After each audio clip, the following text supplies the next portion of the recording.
Hey, are you struggling with getting your emails delivered and open? Well, in this lesson, we're going to learn all about email tips by using the perfect subject line. And with the perfect subject line, your domain and your company is going to stay off the spam list.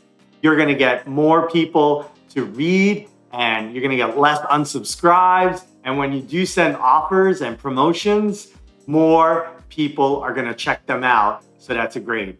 So email subject line tips for your online course training business. Let's go.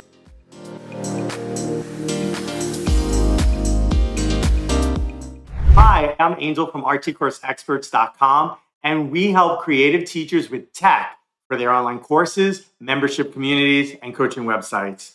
In this lesson, we're learning all about subject line tips for your email. We're going to learn what is it, why do you want to use it, why do you care? We're going to go into a how-to guide so that you can have better open strategies. We're going to review the benefits, then we'll go into an example, and finally, we'll summarize all our best tips. So in this lesson, we're learning all about subject line tips for your emails. So when you send an email, there's a from address, there's a from name, there's a to address, and then there's a subject line. Obviously, you have a body with all the information, the image, the text that you write.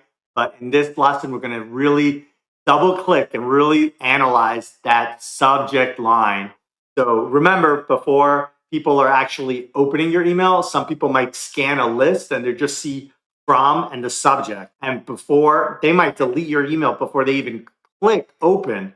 So you want that subject line to really be awesome and to appeal and not be spammy. So that's what we're going to learn about, the subject line. So the subject line, what is it? It's writing those interesting words in our subject line so that recipients open and read emails. And of course, they don't immediately delete you. So you want a subject line that's appropriate, and we're going to get into all the details there. But that's what we're talking about, just the subject line of your emails. Now, why is this important? Why use this? Well, this is going to increase how many people actually open and read your emails. So first of all, like, they're not deleting it, then they scan it and they might, not save it or filter it. They're going to open it, they're going to scan it and then read it. And then ideally, your messages are getting through. So your messages could be, creative tips for your student population, your clients, your coaching students, whatever it is, but those messages are getting through. And with that, some of that is a lot of giving that you're doing. You're giving, and then every once in a while you ask for something. Maybe you might ask for them to join your course or to take your coaching program or join your community. But you want them to at least see that offer. And that's the whole thing about the email. If they immediately deleted, or you got flagged as spam, or they don't know you, they don't recognize you, then yeah, that's what we got to fix. We got to at least get them to look at your stuff, and then you can deliver value and potentially, try to sell something. So let's get into a how-to guide. First, I want to go into strategies to get better open rates. So first of all, there is the length. You don't want these long, 15, 20 words email subjects. You also don't want like a weird one word like hello, question mark. Like, you don't want that either. That seems a little bit weird, or check this out. That could work every once in a while, but it's a little bit of a trap and people might learn and, kind of not like that kind of bait and switch. So, you want a nice set of words, 3, 5, 7 words that are, maybe you have an emoji, maybe, just so you're thinking about what's the right length of these email subject lines. Okay, so that's the first thing. Next, you're going to want to play with the case. Some words might be uppercase. You don't want to scream the whole thing. Some of it could be all lowercase. You might not even put a period, like without punctuation. So it's just like you writing to a friend, like, hey, Marissa, check this out. So you're just writing those sentences just like that. You might write it as like almost like a heading where it's like title case, but then it's like too formatted and that may not be your style, especially if you're like teaching kind of informal, creative people that aren't so formal. So anyway, so just think about the case. You don't want to scream, you may do it lower. You're probably not doing title case. There might be one word in your email that is like, that you're emphasizing, and maybe you can't really do italics in an email. So you might just, capitalize one word or two words or something like that. Next is try to personalize these email subject lines. And you can also try to personalize the email body. So when people sign up for your email or they buy one of your products or services, whether it's a course, a community, coaching, etc., you might know their first name, last name, etc. And so, yeah, if you have it, it'd be pretty cool. Like these email programs have like a parameter where you can insert their name. And that's pretty great. It's sort of like, hey, Angel, here's this thing. So you're calling them out and you're giving them this thing. And that's going to be highly personal, and it's probably not junk, and they're probably going to read it. But you have to be careful to not put in those prompts, those parameters for names or other things. And then what happens when you don't have the name of some of your people? Is it blank? So is it just like space, comma, like because it doesn't have a name? So you're going to want to think about this. So you might want to have to groom your email list, your email database, etc., so that you can do this. And then, of course, there's some people with like long names and nicknames and things like that. So you're going to want to make sure that you don't butcher their name. But if you can figure it out, and maybe you have a small to medium list and it's clean, wow, sending an email with a subject line or the intro to the body with their name, that does really work. That's very, very personal. You may also want to leverage some of your segmentation. When they sign up for stuff, maybe they've purchased a certain course from you or a certain digital product. So you know stuff about them. You know that they might be flagged for a certain type of, maybe it's a certain kind of design or a certain type of program, Figma versus Illustrator.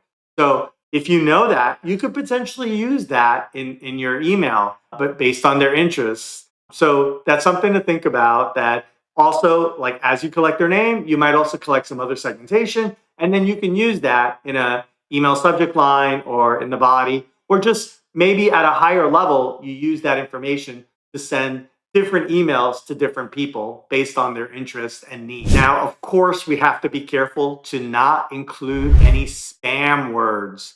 Remember, when you send out an email, it goes through dozens of little email servers, and they're checking addresses and IPs and your domain and all this sort of stuff. And who's the sender? What's the exact mailbox that this is coming from and going to? There's all this stuff that's happening underneath.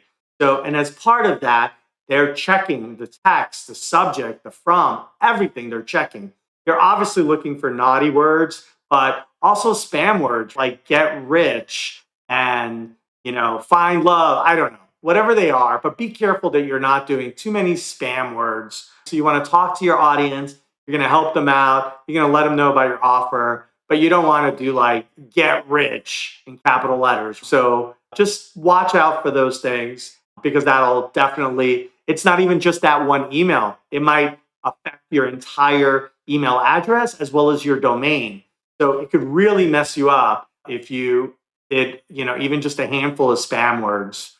So just watch yourself so that you can stay off the naughty list. Next, finally, use action words on your subject. So these are, not on every email, but you can do this from time to time where you want it to be actionable, almost like a verb or timely, like, hey, check out my list, or are you struggling with certain topic? So you're making them want to click open to solve something, to learn something, to do something, to get something.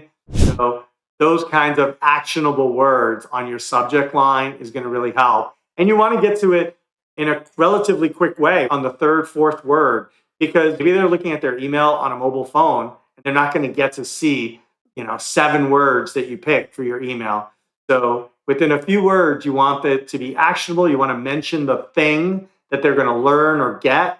And that's going to help you get better open rates on your emails. So now let's go over some of the benefits of watching your email subject lines and really carefully choosing the right words and all the real benefits that it does for your company, for your training company. So first of all, it keeps your domain on the approved list. Like I said, there's all these lists out there that the email servers all rely on, and they know who is a bad sender, who has tricky content, suspicious content. So you don't want to even be anywhere on those lists. So this is not only for your email address that you're sending from, like info at, tips at, but also your domain, your actual name.com or whatever it is that you use. So you don't want your domain getting in trouble. And sometimes for certain things like cold emails, or if you have a really large email list, you may want to use just a separate domain just for your outbound email. And it could be a subdomain. So it's like mail.yourdomain.com. But anyways, the point is protect your domain. You don't want to, that you've been spending potentially years building out your training company, and you don't want to mess with your brand. Another big benefit is by having emails that are good, that are clean, that get through, that people are actually opening, you're going to reduce your unsubscribe rate. So whether it's people unsubscribing because you gave them a link, or maybe they're just using this higher level Hotmail, Gmail, unsubscribe that's sort of sending mixed messages about your company. So you don't want anybody to unsubscribe. You want people to be there because they want to be there, they like the stuff, and when they're done, they can unsubscribe naturally. But in general, when you're sending good emails with good, clean email subject lines, there won't be any accidents either, where by accident they might flag you as unsubscribed, even though they might like your stuff, but for whatever reason, that particular subject line was a little bit odd, or they didn't recognize the topic or something like that. When your emails are getting through, you're going to actually deliver value to your subscribers. They're actually opening it, and you're gonna be top of mind as a service provider. So they're gonna know who your brand is. They're gonna open it. They're gonna read it. They're gonna look forward to your emails. So a lot of great stuff happens when they're reading your emails. They're looking at it. They're scanning it, and they're actually going in to not only see your information, your tips, your resources, but also as you start to deliver offers, right? Products, coupons, promotions, opportunities to your prospects and students, they're going to get to see those. And just like pure math, if more people are opening your emails, then a higher percentage of people are going to potentially click on your offers and your other resources. So that's going to be great. So it's just any of these things are going to help the overall funnel, if you will. So more emails are getting opened, more emails are getting read, and then more clicks are happening to your services and your partners and all the other good things that you want to pass along. And finally, one of the benefits of getting your emails open is more referrals. So your fans are going to forward your emails. They're going to share your emails. They might use social buttons. They might forward an email to a friend, to a couple of friends. Those friends could then subscribe either to your email or follow you on one of your socials. Those referrals, that network is going to eventually buy a certain percentage of things from you. Even if it's just 1% of the people are forwarding your email, and you know, a small percentage of those people are buying your services or just learning about you, and in the future they'll buy after they know, like, and trust you.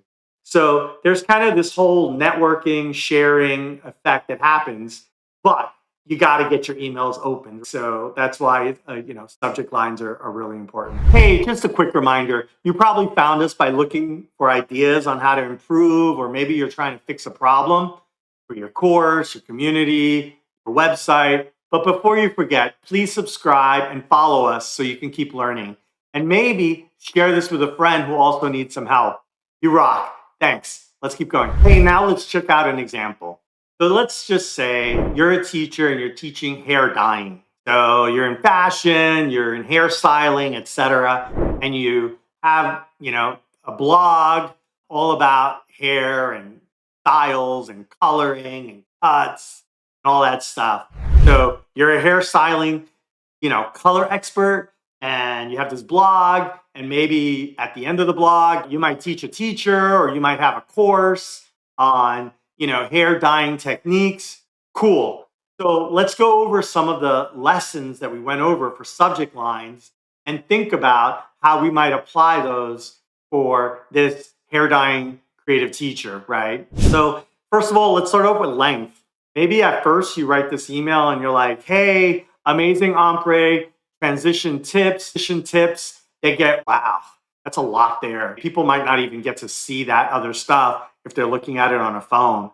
So you might chop up some of that, and you want that keyword, that hook, that ombre thing, that ombre, two-tone look. You want that to pop and be, eye-catching right from the beginning. So you want that in the first few words, and maybe you just trim it. You just trim some of the fat, and maybe it's not as descriptive, but that's okay. Let's get them almost like in advertising. The main step of every piece is to get them to the next step.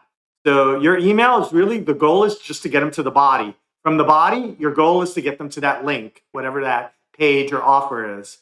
So you might just reduce this to just say, amazing ombre transition tips for stylists or something like that. So not 9, 10 words, bring it down to 5, 6 words. Next up is the case. So, maybe you might want to do highlighting and actually in capitals. And maybe you might have a not word and maybe you want to emphasize that. So that might be caps. Or maybe something about a particular technique is really difficult. So you might capitalize or even exclamation point hard. So putting it all together, you might have capital. Highlighting does not have to be hard. So that's an example where you could just like play with case, play with title. You're not screaming at them, but you're just emphasizing words. And that might, some of those hook words is all you need just to get them to open up that email and do the next thing. Next up is personalization. So you might know the people who subscribe to your blog. You might know them by name. So wouldn't it be cool if you're like, hey, Mira, want to know my favorite shampoos and conditioners? Wow. First word is their name. So they're scanning their mailbox on their tablet, their computer, whatever. They're going to see it. They're going to click on that. And of course, they're going to recognize your brand if you use a good from email. So really good. And, you could even rewrite it. So maybe instead of want to know my, you can right away give them the answer, tell them up. So you can mix it up. You could give them that important hook line that they can trust you. They know it's you. They double check where'd this come from. And then, they're going to click and do more. So that's going to be a great way to use personalization and reordering your words to get people to open up more emails. Next is relevance. So they may have opted in for a certain kind of newsletter. Maybe you have different newsletters, different topics, or maybe you cover a wide range of things, but you want your email subject line to appeal and be honest about what you're going to cover. So maybe you might have some stuff for like senior women, maybe about their hair or thinning hair or whatever. So you can go ahead and call that out, put that up front. So maybe cover thinning hair and scalp for aging women, or maybe aging women need help with their thinning hair. So you're going to play with that. Doesn't have to be crazy long. You're just going to get that hook in there. You're going to make it feel kind of natural. And then you're not going to trick them. When they open that up, it really will be, tips about that. And if they're like just an average follower, fan, subscriber, it might very well be that some of your emails are more appealing than others. And that's fine. They'll just delete, or they might just quick scan and then delete. And that's okay. At least they're not going to unsubscribe you. At least you're not going to get reported as spam. And for the people that really want it and they're really interested in that, they're going to go all the way through potentially. That's your goal. Next up is you're going to avoid spam words. So you're teaching all about, hair coloring and stuff. So you're not going to say, hey, make crazy money by helping, rich and famous people. Like get rid of don't put an emoji for dollar signs or that little face with the dollar sign eyeballs and the dollar sign tongue. Don't do that. That's just going to, it might work for a few people, but a lot of other people or systems like the robots that are monitoring all this email, they're going to flag you for rich and money and all this sort of stuff. So avoid those spam words. You're teaching about different hair coloring techniques. You're going to want to make it actionable. So you might say something like, download our new eyebrow dyeing kit checklist. And maybe that's too long, and you might want to make it actionable, like get our eyebrow checklist, our eyebrow color checklist, something like that. So it's actionable, it's get, it's download, it's learn. It's those kinds of words that are going to make it, instead of just stating a fact like, yeah, so what? You're going to make it actionable. So they're looking at the subject line, then they're going to see this action to get or download or learn. They're going to click it because it has that verb with the learn and the thing and the noun. They're going to click on it, and then before you know it, they're reading your email. And that's where you can take your time to build out a story, give them tips, and then get them back to your blog, your course, your community. All right. So in general, this is how emails with smart subject lines, they're going to catch more attention and they're going to get more action. You're going to start off by getting an open and not a negative action, a delete, an unsubscribe, or spam report. And then once they get that open, you're on your way to you're downhill. You're on your way to do the next thing. And the next thing could be learning, getting, buying, etc. Let's summarize. Here are the top things you need to know about email subject tips. Okay, watch your length, play with the case, can personalize, try to be relevant depending on what they subscribe, what they know you for. Avoid those spam words and be actionable, all right? Use action verbs on those subject lines. So now you're a lot smarter on your email marketing for your online training course or coaching business. And hopefully you're going to get a lot more opens and then a lot more action after the opens. If you're loving this stuff, go ahead and subscribe to keep leveling up your training business. To learn more, check out the expanded details and links in the notes. If you need any tech help with your online courses, your membership community, or your coaching website, visit www.artsycourseexperts.com. Hey, thanks for hanging out. Let's stay in touch.